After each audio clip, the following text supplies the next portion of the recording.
ரசூல் ஸல்லல்லாஹு அலைஹி வஸல்லம் அவர்கள் சொன்னார்கள், மன் கால, யார் பாங்கு சத்தம் கேட்டு அந்த பாங்குக்கான துஆவை ஓதுகிறாரோ, அல்லாஹும்ம ரப்ப ஹாதிஹி தஅவத்தி தாம்மா வஸ்ஸலாத்தில் காயிமா என்று வரக்கூடிய இந்த துஆவை யார் ஓதுகிறாரோ, பாங்கு சொல்லி அதற்கு பின்னால துஆ ஓதுகிறாரோ, ஹல்லத் லஹு ஷஃபாஅத்தி யௌமல் கியாமா, மறுமையில் என்னுடைய சிபாரிசை அவர் ஹலாலாக்கி கொண்டார்.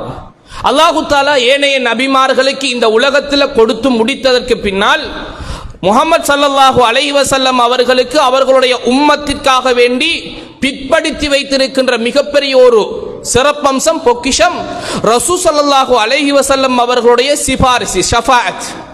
அவருடைய உம்மத்தில் நரகத்தில் தண்டனைகளில் அதிகமாக பெற்றுக்கொண்டிருப்பவர்களுக்கு அதனை குறைக்குமாறு சுஜூதில் இருந்து மன்றாட்டம் செய்வார்கள், சிபாரிசு செய்வார்கள்.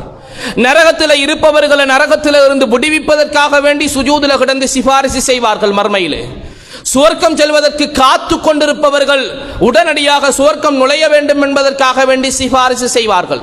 சுவர்க்கத்தில் நுழைந்தவர்கள் அவர்களுடைய அந்தஸ்துக்கள் உயர்த்தப்பட வேண்டும் என்பதற்காக வேண்டி ரசூல் ஸல்லல்லாஹு அலைஹி வஸல்லம் அவர்கள் மன்றாடுவார்கள், சிபாரிசு செய்வார்கள். இத்தகைய சிபாரிசை பெறக்கூடிய சின்ன துஆ தான் பாங்கு சத்தம் கேட்டால் அந்த பாங்குக்கு பதில் சொல்லிவிட்டு அதற்கு பின்னால் அந்த பாங்குக்குரிய அதானுக்குரிய துஆவை யார் ஓதுகிறாரோ, ஹல்லத் லஹு ஷஃபாஅத்தி யௌமல் கியாமா, மறுமையில் என்னுடைய சிபாரிசுக்கு சொந்தக்காரன் அவர்தான் என்றார்கள் ரசூல் ஸல்லல்லாஹு அலைஹி வஸல்லம் அவர்கள். அன்புக்குரியவர்களே,